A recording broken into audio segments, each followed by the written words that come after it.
Voy a comenzar, ¿cierto?, para dar la bienvenida al hoy día ministro subrogante del Trabajo, Fernando Arad.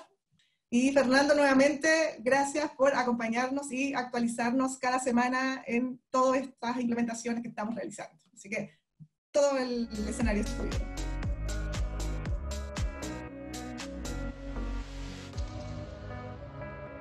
Bueno, muchas gracias, Ilia. Muchas gracias por la invitación. Muy buenos días a todos. Veo que además una tremenda convocatoria. Ya hay conectadas prácticamente 500 personas. Además de varias partes, no solo de Chile, sino que de Latinoamérica. Así que un placer poder acompañarlo en este día que se viene bien intenso, como tú dices. Hay una tremenda agenda, un tremendo programa. Así que bueno, agradecer nuevamente la invitación y la deferencia que han tenido conmigo en invitarme a estas actividades. Así que aprovechemos el tiempo. Yo voy a compartir pantalla, tengo una presentación, voy a intentar hacer todo lo posible por adecuarme a los tiempos, que sé que son siempre muy estrechos en estas actividades, la idea de lo que me han pedido, y no sé si se ve, díganme ustedes, es, ahí sí o no. Ahí sí.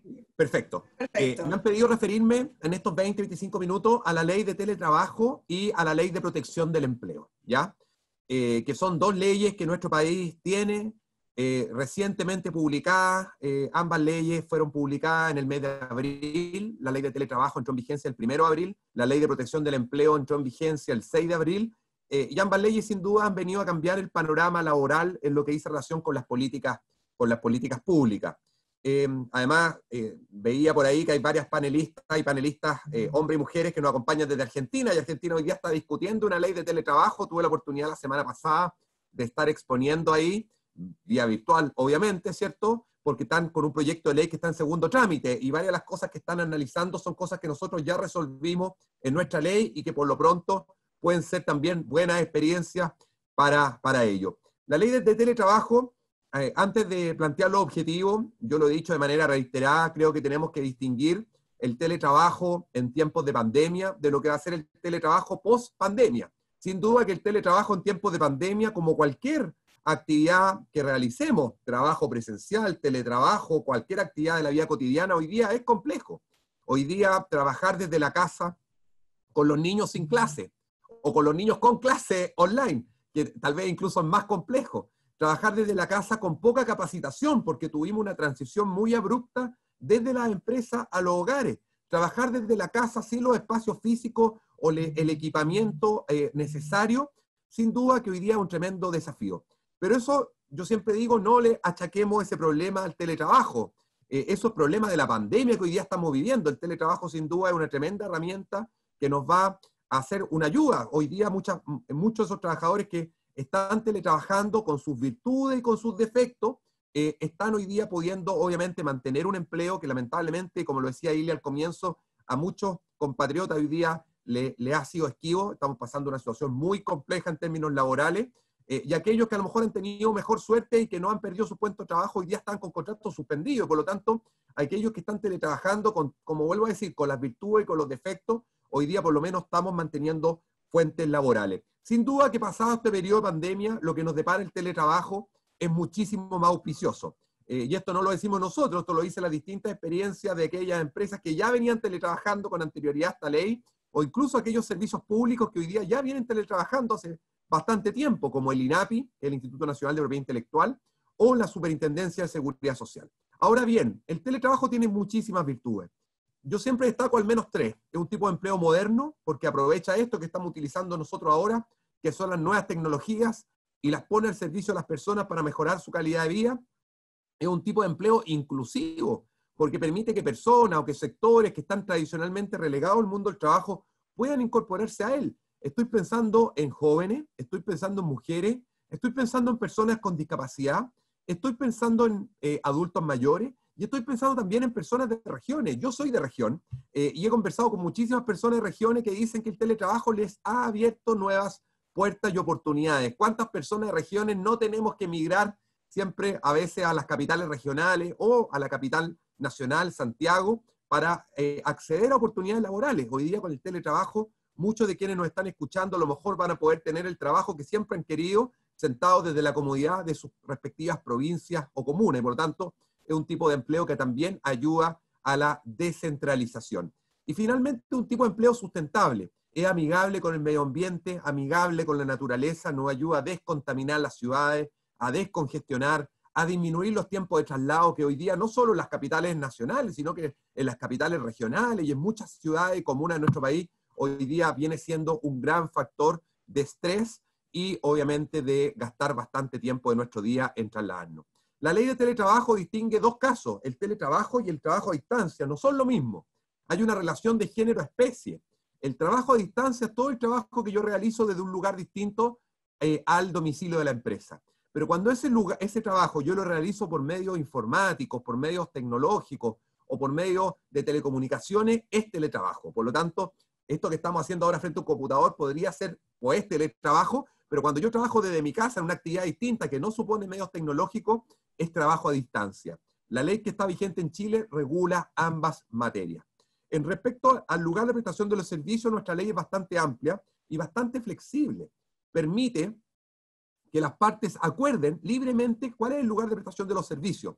Este puede ser un lugar único y determinado, por ejemplo, el domicilio, el hogar del trabajador, o puede ser un lugar que el trabajador elija libremente, en la medida, obviamente, que la naturaleza de las funciones así lo permitan. Estoy pensando en un teletrabajo en que uno pueda trabajar desde un café. Hoy día existen varios work coffee, ¿cierto? Y incluso lugares donde se va y se comparte espacios con otras personas para poder teletrabajar. Y por lo tanto también hay una disponibilidad de la ley en dar esa flexibilidad que creo que es bien relevante.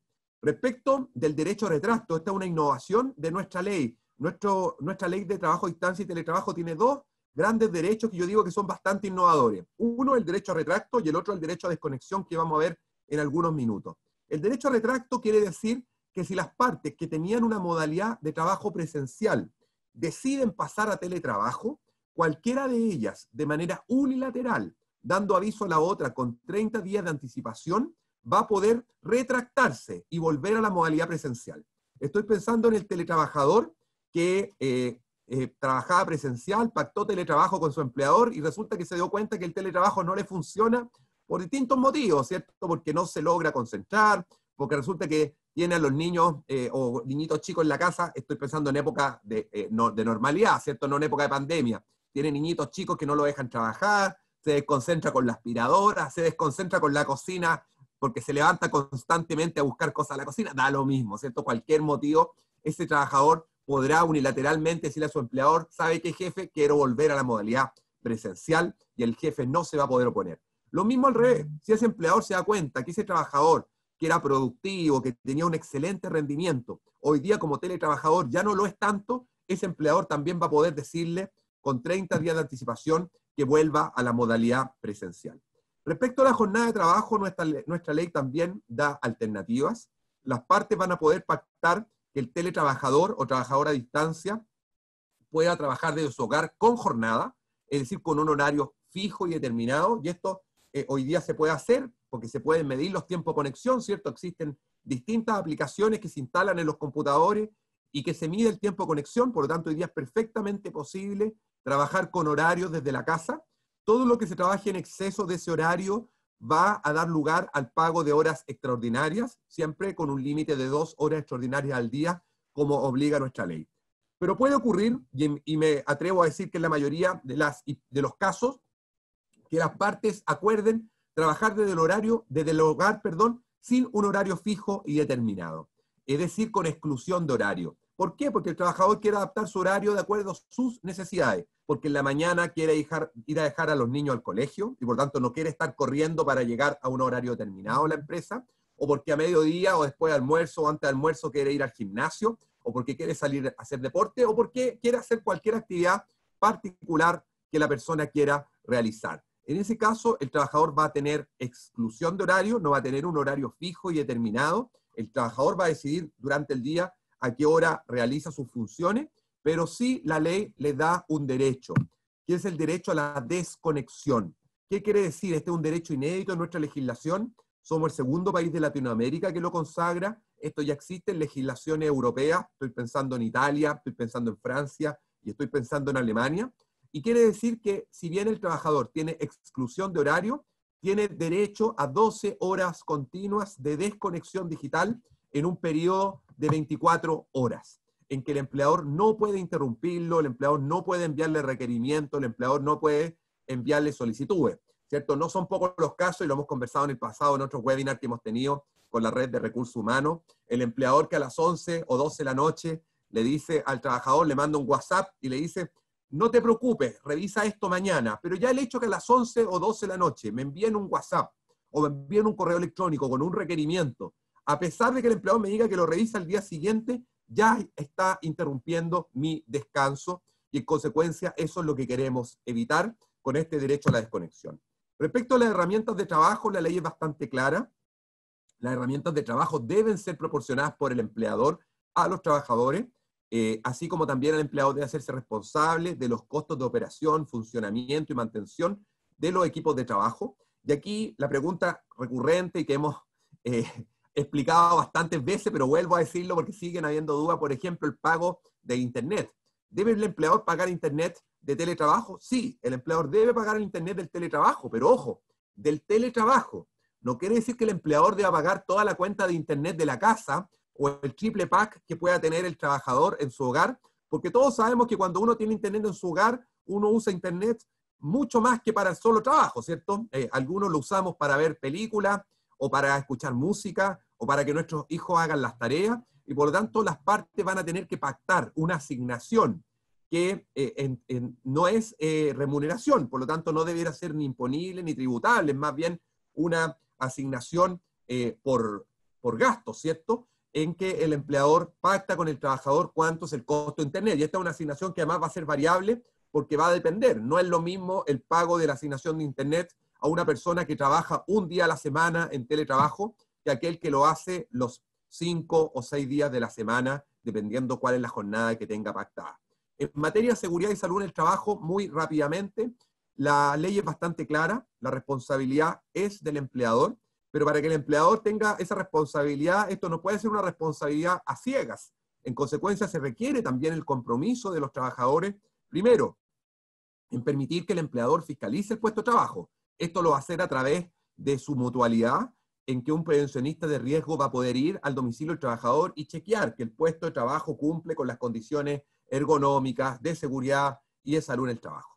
Y por lo tanto, el empleador va a ser responsable. Nosotros dictamos un reglamento sobre el tema del teletrabajo en materia de seguridad y salud. Este reglamento, si no me equivoco, se publicó el 1 de julio y da un periodo de transición de 90 días corridos para que las partes, especialmente los empleadores, se adapten. Estos 90 días corridos vencen el próximo día 2 de octubre. Y por lo tanto, a marcar todo aquello que se dediquen a los temas de recursos humanos el día 2 de octubre en sus calendarios, porque ese día se comienza ya a fiscalizar el cumplimiento de las materias de seguridad y salud. Lo que no quiere decir que no se puedan fiscalizar ante otras materias. Nosotros lo hemos dicho, la Dirección del Trabajo hoy día podría estar fiscalizando otras materias en respecto del cumplimiento de la ley de teletrabajo y trabajo a distancia. El reglamento, ahí lo dejo en pantalla, regula ciertas materias, hay que hacer una matriz de identificación de riesgo por parte del empleador, hay que establecer cuáles son los riesgos psicosociales, un programa de trabajo, una capacitación de al menos 8 horas al trabajador en materia de teletrabajo. Algunos se preguntarán, ¿por qué pedimos todo esto? Porque el teletrabajo en nuestro país es una ley permanente, no una ley producto de la pandemia, ni una ley que vaya a estar solo en periodo pandemia. Y como toda ley permanente, queremos que sea una ley que tenga buenos resultados en el tiempo y que venga a mejorar la calidad de vida de las personas y no a perjudicarla. Y para que eso sea posible, tenemos que ser súper rigurosos en que se cumplan estas medidas para que el teletrabajo, como ha sido ya en las empresas que lo han implementado, sea una muy buena experiencia. En materia de accidentes del trabajo y enfermedades profesionales, la ley de teletrabajo y trabajo a distancia es clara. Si el trabajador se accidenta o tiene una enfermedad profesional con ocasión o a causa de estar trabajando, es accidente del trabajo o enfermedad profesional, y por lo tanto queda cubierto por la ley 16.744, y en consecuencia el trabajador o trabajadora tendrá derecho al pago de las prestaciones y al tratamiento que corresponde por parte de la mutualidad. Y aquí vamos a tener que ir creando jurisprudencia, ¿cierto?, en distinguir cuándo se trata de un trabajo o de un accidente laboral o cuándo se trata de un accidente doméstico. En algunos casos es bastante evidente la diferencia, y en otros casos la línea va a ser bastante más delgada, y nuestra jurisprudencia, tanto administrativa de la Superintendencia de Seguridad Social, como judicial por parte de nuestros tribunales ordinarios de justicia, va a tener que ir determinando cuando estamos en presencia de uno u otro caso. Se establecen ciertas, además, derechos y obligaciones adicionales, por ejemplo, que el empleador que contrata a un teletrabajador va a tener que informarle de la existencia o no existencia de sindicato al interior de la empresa. No queremos que con motivo del teletrabajo se perjudique el tema sindical, y por lo tanto los trabajadores van a tener derecho a saber si existen o no sindicatos para que voluntaria y libremente decidan si quieren pertenecer o no a ellos. Y así como también los teletrabajadores o trabajadores a distancia van a poder en cualquier momento acceder a las instalaciones de la empresa, y además el empleador va a estar obligado a invitarlos a todas las actividades colectivas que se realicen. No queremos que el hecho de trabajar desde la casa signifique un exceso de distanciamiento respecto a las actividades sociales que puedan existir al interior de las empresas, y por lo tanto establecimos esta obligación para que sean parte de los trabajadores de estas actividades. Respecto a la Ley de Protección del Empleo, para aprovechar los minutos que me quedan, que siempre son escasos, pero creo que vamos bien en la hora, no voy a explicar el detalle de la Ley de Protección del Empleo, porque me imagino que ya después de 3 meses y medio de vigencia, en general todos la conocen. La Ley de Protección del Empleo, yo menciono ahí 2 leyes, la Ley 21.227, que es la ley original, y la Ley 21.232, que es la llamada ley corta, que vino a complementar a la ley original de Protección del Empleo. Esta es una ley, para aquellos que nos están escuchando, y como hay amigos y amigas de otros países que puedan saberlo, es una ley en términos generales que viene a establecer que durante este periodo de pandemia, las partes, trabajadores y empleadores, pueden acordar suspender la relación laboral, entran en una especie de periodo de hibernación. Durante esta suspensión de la relación laboral se mantienen vigentes los contratos de trabajo, y ese es su gran mérito, es decir, no hay despidos, no hay terminaciones de contrato, y durante este periodo de suspensión el trabajador sigue recibiendo ingresos, en este caso de cargo del seguro de cesantía, sigue recibiendo la totalidad de sus cotizaciones, en este caso de cargo del empleador, sigue generando antigüedad y sigue generando derecho a vacaciones en la empresa. Y por lo tanto, la Ley de Protección del Empleo, por una parte, permite esta suspensión de la relación laboral, y que tiene una vigencia de 6 meses, es decir, hasta el mes de octubre. Las partes pueden pactar, obviamente, periodos menores. Y además la Ley de Protección del Empleo establece la posibilidad de que las partes reduzcan la jornada de trabajo hasta en un 50%. Pero para que la remuneración del trabajador no se vea tan mermada, si bien va a trabajar la mitad, el empleador le va a pagar la mitad, pero el seguro de cesantía del Fondo Solidario le va a pagar hasta un 25% de su remuneración. Es decir, un trabajador que pacta reducción de jornada puede trabajar un 50% de su jornada, pero va a recibir un 75% de su remuneración, un 50% de cargo del empleador, un 25% de cargo del seguro de cesantía. Yo les traigo hoy día cifras exclusivas. Estas cifras se van a dar a conocer en una hora más por parte de la Superintendencia de Pensiones, así que no han salido en ninguna otra parte, pero por la importancia de este seminario hablé con el superintendente para poder adelantar las cifras el día de hoy.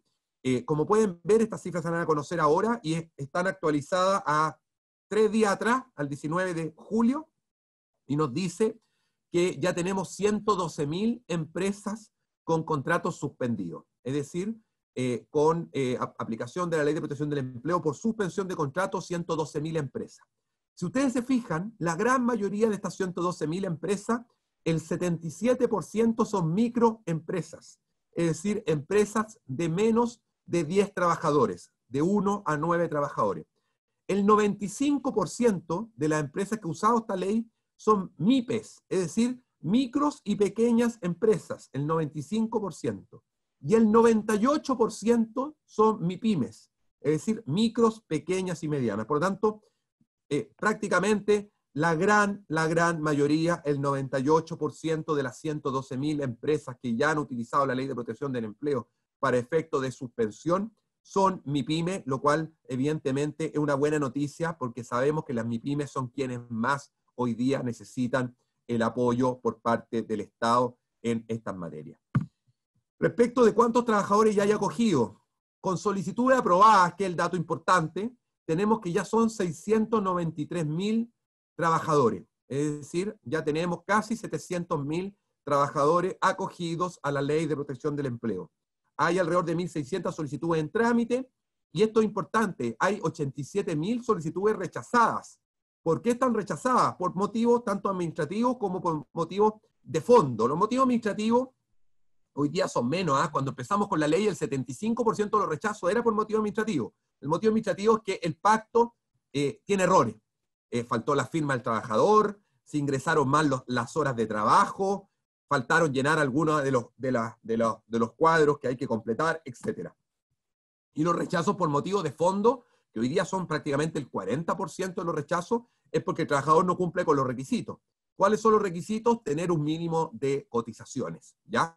Nosotros estamos haciendo una mejora a la Ley de Protección del Empleo que les voy a contar a continuación, que también va a venir a ayudarnos a que esos rechazos disminuyan. Y respecto de las reducciones de jornada, ya tenemos prácticamente casi 40.000 pactos de reducción aprobados, lo cual también es un número importante, mucho menor todavía que los pactos de suspensión, pero sin duda, en los próximos meses, cuando el país empiece a reactivar, los pactos de reducción van a ser la gran alternativa que van a tener los trabajadores y los empleadores para poder mantener vigentes las fuentes laborales. Finalmente, y con esto voy terminando, hoy día estamos tramitando un proyecto de mejora al seguro de cesantía y a la ley de protección del empleo. Este proyecto ya fue aprobado, ustedes lo saben, quienes han hecho seguimiento ahí al tema y a nuestras redes sociales.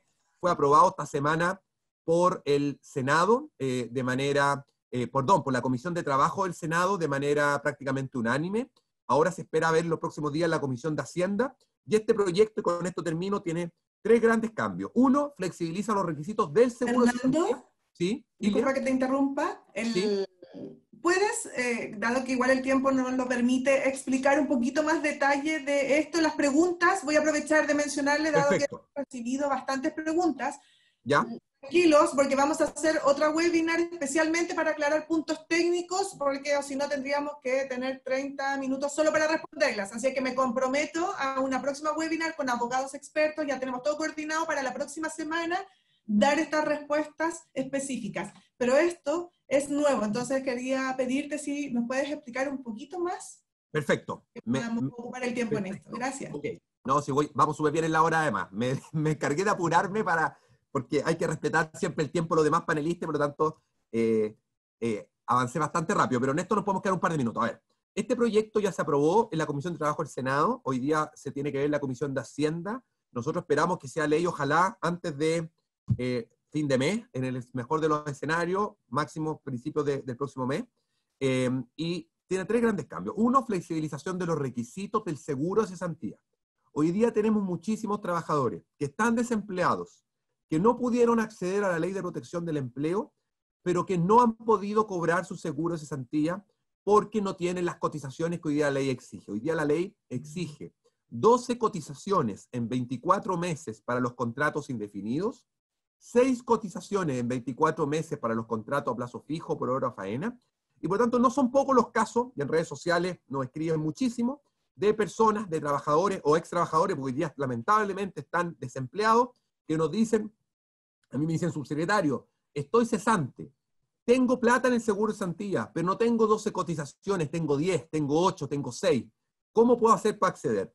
Con este proyecto estamos permitiendo que accedan. Estamos estableciendo dos cosas distintas. Uno, que todo aquel que tenga fondos en su cuenta individual del seguro de cesantía pueda acceder al cobro del seguro, aun cuando no tenga cotizaciones. Ya basta que tenga una cotización para que pueda acceder en la medida que tenga fondo en su cuenta individual. Si no tiene fondo en su cuenta individual para que pueda acceder a fondo individual o fondo de cesantía solidario, estamos bajando las cotizaciones, el requisito de 12 a 3. Y por lo tanto estamos igualando los requisitos de la Ley de Protección del Empleo a los requisitos para poder acceder al seguro de cesantía en las personas desempleadas. Eso, primer punto, flexibilización de requisitos. Con eso nosotros esperamos que un universo muy importante de trabajadores, estamos hablando de miles de trabajadores, que hoy día no han podido acceder al seguro, puedan hacerlo. Y por eso la importancia de aprobar esto rápido. El segundo cambio es aumentar la tasa de reemplazo. Ustedes saben que hoy día la tasa de reemplazo, es decir, el monto de la remuneración, el porcentaje de la remuneración que el trabajador recibe, producto del seguro de cesantía, es un monto decreciente. el primer mes es un 70% de mi remuneración, el segundo mes un 55%, el tercer mes un 45%, y así va bajando hasta llegar al sexto mes a un 30%. Queremos que ese monto, esa tasa de reemplazo no baje del 55%. Es decir, el primer mes se paga un 70% de la remuneración del trabajador y desde el segundo hasta el quinto mes un 55%. Esto también creemos que va a ser una tremenda ayuda en tiempos donde hoy día, obviamente, los ingresos son tan relevantes para las personas y para los trabajadores. Y en tercer lugar, estamos proponiendo extender el plazo de los pactos de reducción. Hoy día la ley actual permite que los pactos de reducción se pacten solo hasta el mes de febrero, pero conversando con distintos sectores productivos, especialmente con aquellos que más mal la han pasado. Hoy día, y con esto les doy otro dato, los 3 sectores que más se han acogido a la Ley de Protección del Empleo son construcción, comercio y turismo. Entre estos 3 sectores tienen más del 60% de los trabajadores acogidos a la ley, es decir, más del 60% de los casi 700.000 trabajadores acogidos. Y todos estos sectores nos dicen que si la ley mantiene que los pactos de reducción puedan ser solo hasta febrero, vamos a quedar cortos, porque la reactivación va a ser más lenta, especialmente en estos sectores más afectados, y en consecuencia estamos proponiendo extender los pactos de reducción hasta julio del próximo año, de manera de que podamos proteger los empleos, porque cuando un trabajador tiene un pacto de reducción, puede obviamente mantener su fuente laboral, y por lo tanto creemos que también es una buena medida para esto que estamos trabajando. Eso básicamente, a grosso modo, solo terminar a lo mejor diciéndole, Ilia, que estamos trabajando y en los próximos días vamos a dar a conocer, el ministro de Hacienda, algo ya adelantado, un plan importante en materia de subsidios, tanto a la contratación como subsidios también, por ejemplo, para ciertos sectores específicos. Estoy pensando en mujeres, estoy pensando en jóvenes, que han sido los grandes afectados. Hoy día la tasa de participación laboral femenina en nuestro país ha disminuido o ha retrocedido a lo que teníamos hace 10 años atrás. Antes de esta pandemia teníamos una tasa de participación de las mujeres en el mercado del trabajo de alrededor de un 52-53%. Hoy día estamos 10 puntos más abajo, en un 42-43%, y en gran medida esto se explica también por la ausencia de corresponsabilidad. Ustedes lo saben, yo he sido un paladín de transmitir que tenemos que avanzar en mayor corresponsabilidad en nuestro país, en Chile. Las labores domésticas y las labores de cuidado tradicionalmente siguen siendo de cargo las mujeres, y por lo tanto hoy día también, cuando las mujeres hoy día están teletrabajando y los hombres están teletrabajando, y les preguntamos a los padres y a las madres cuál es el principal problema que tienen del teletrabajo, hoy día las madres nos dicen que el principal obstáculo que tienen para teletrabajar son las labores domésticas y las labores de cuidado. Pero cuando esa misma pregunta se le hace a los padres, hombres, dicen que el principal problema que han tenido u obstáculo para el teletrabajo es la conexión a Internet. Y eso te muestra un divorcio evidente en las labores de corresponsabilidad. Y esa ausencia de corresponsabilidad es la que también ha influido en que hoy día las mujeres estén sufriendo de manera mucho más profunda que los hombres los costos de la pandemia del coronavirus.